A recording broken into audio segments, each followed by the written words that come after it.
So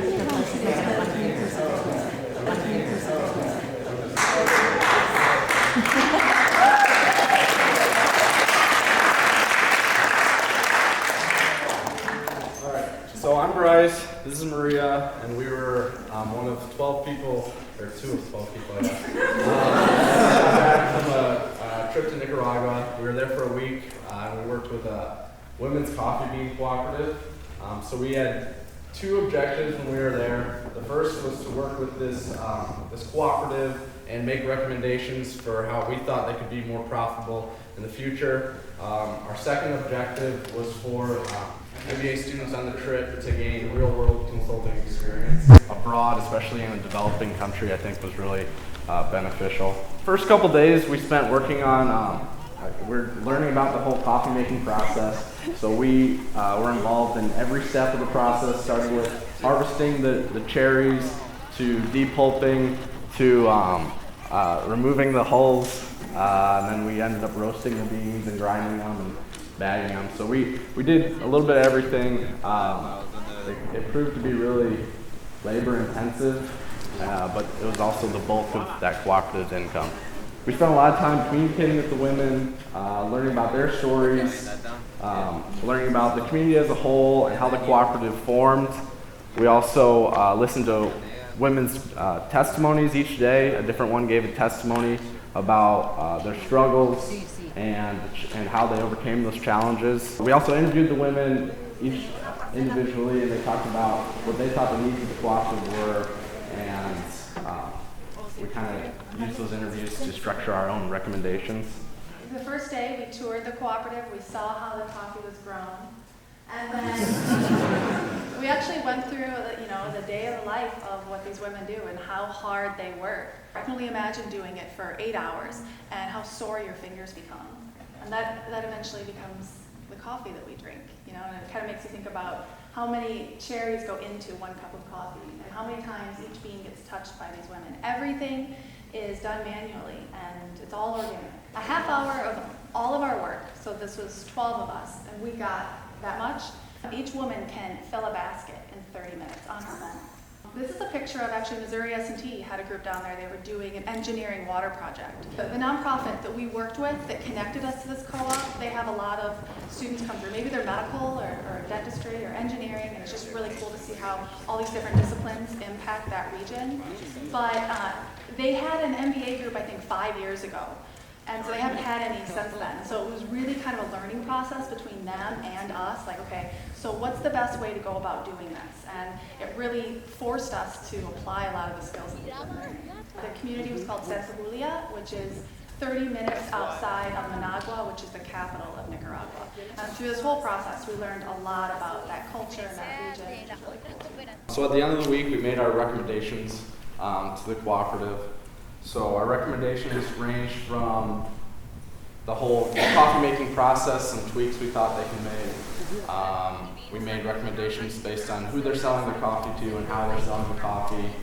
We also looked at, they have this dream of having a shop in the community where they want to sell coffee and candles and jewelry, so we made recommendations based off that. So we plan to stay in contact with the co-op moving forward. We want to kind of work with them about their record tracking process and also developing a new label for them to use for their coffee. So I think ultimately it was a beneficial trip for both the MBA group and then also the women that we worked with. So many of us were exposed to a culture that we weren't used to. And I think listening to the women's testimonies was really, really eye-opening for all of us. And I think the women also were really grateful for the inputs we made and the recommendations we made for them moving forward. And a lot of the things that we learn in class, like this is hands-on. So we might hear in class that it's really important if you're going to consult to know the ins and outs of the business. Well, we did. I mean, the first day we made coffee, so we learned the ins and outs.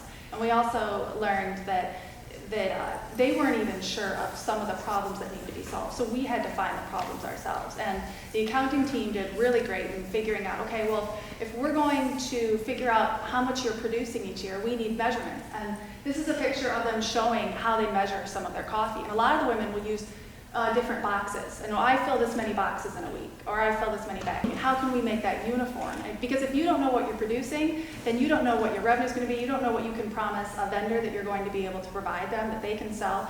You can't predict anything. And so the first thing that the accounting team did, and they worked really hard, is to try to figure out, what are you producing?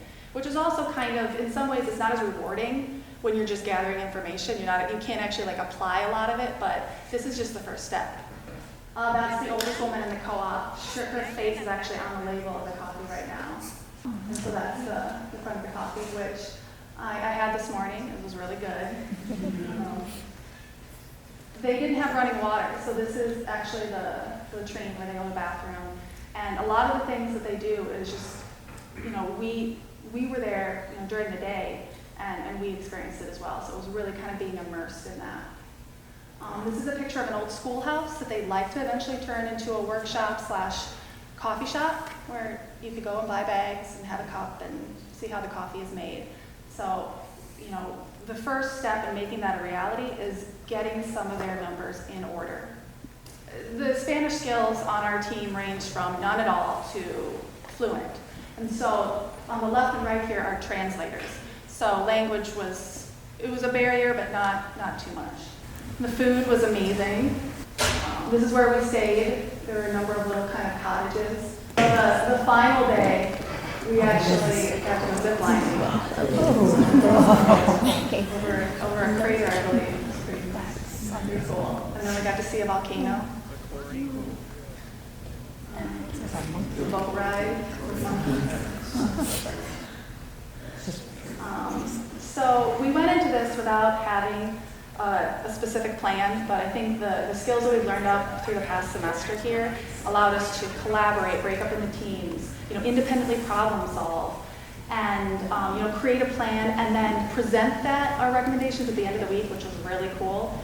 And this isn't the end; it's only the beginning, but we couldn't have done it without all the stuff that we've learned so far. It was a really cool experience. Thank you guys.